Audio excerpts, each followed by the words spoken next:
In our world today, we seemingly are presented with the idea that when we are virtuous or we do good, God owes us.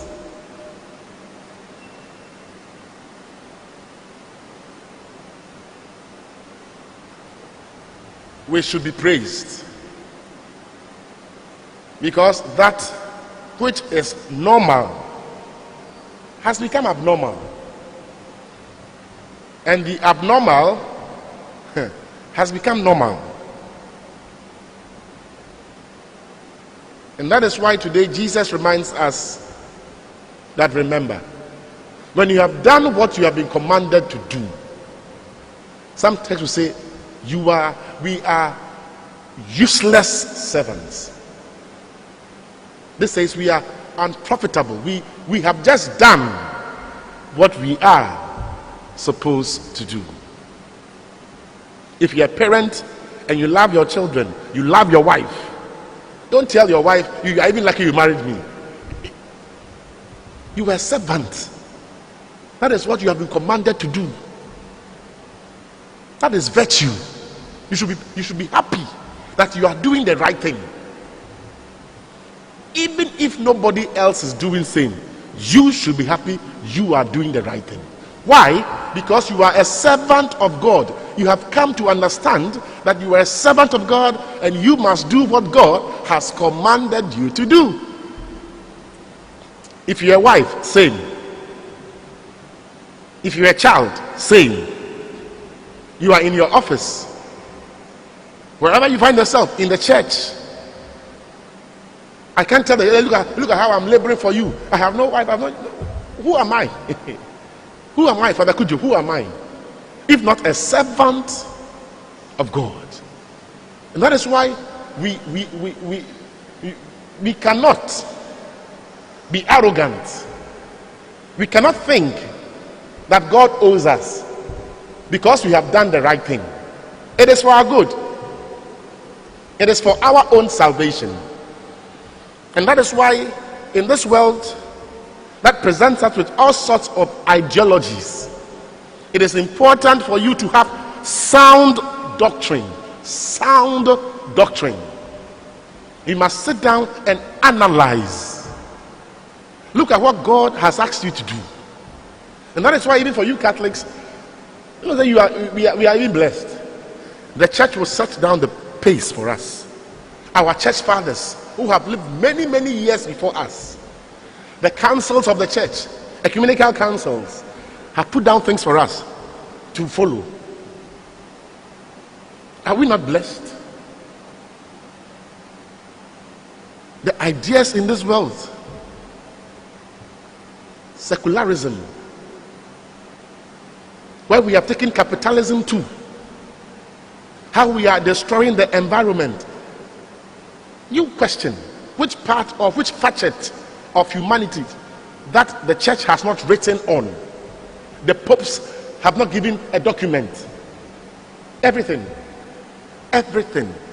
But many a time we think that the church is archaic.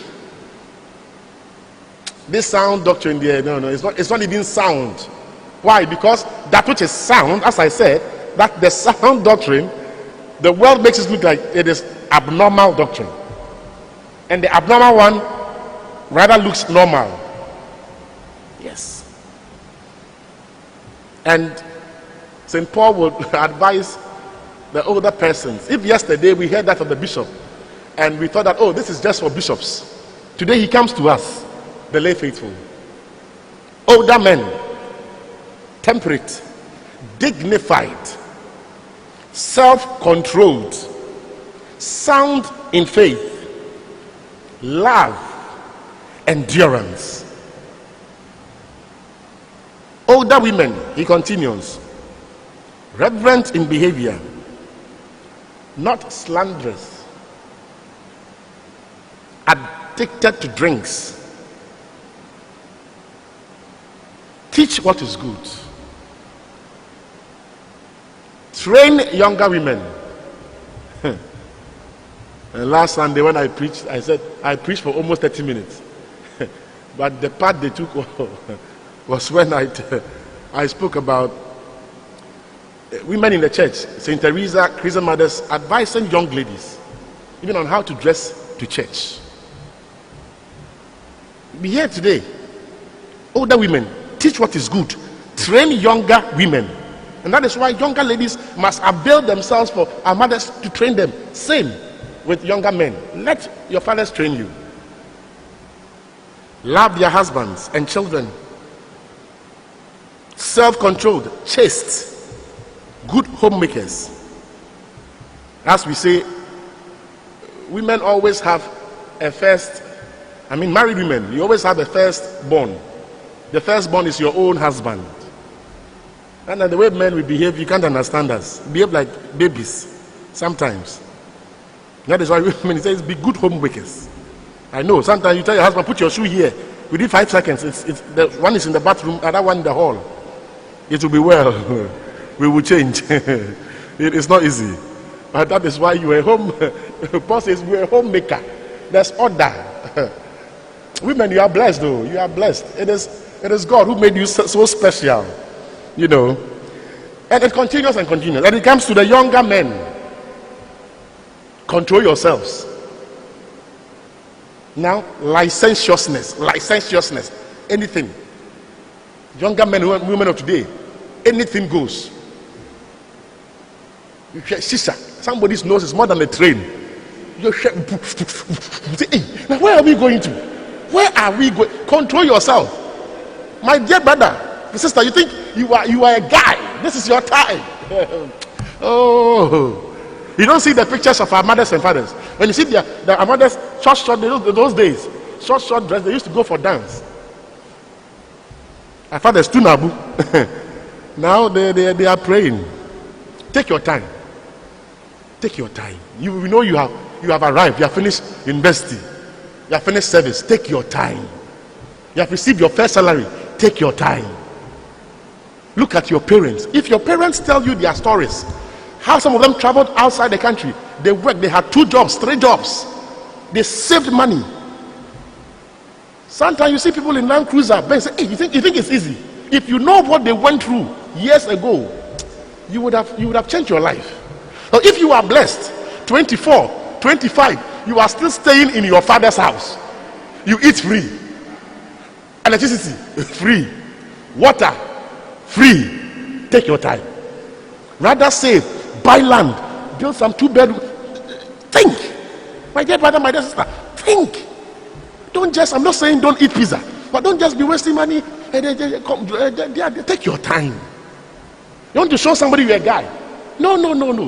You are not in competition. Take your time. Paul says, control yourself.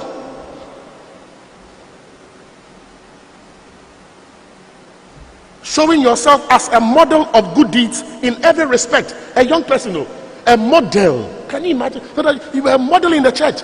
Younger children, when they see you, they say, hey, this young lady, this young man, 22, 20, you finished Legon, but Tech, UDS, but they see something about you. They yearn to become like you. That is the church. That is the church. Integrity. Youth of today, youth. Integrity is for the older people. Integrity. Lost. Let's think about it. Dignity. Sound speech. That cannot be criticized. Anyway. So my dear brothers and sisters,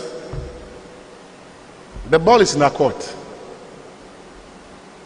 All that we do, if we do these good things, let us remember, we are unprofitable or useless servants. We have just done what we were commanded to do. Amen.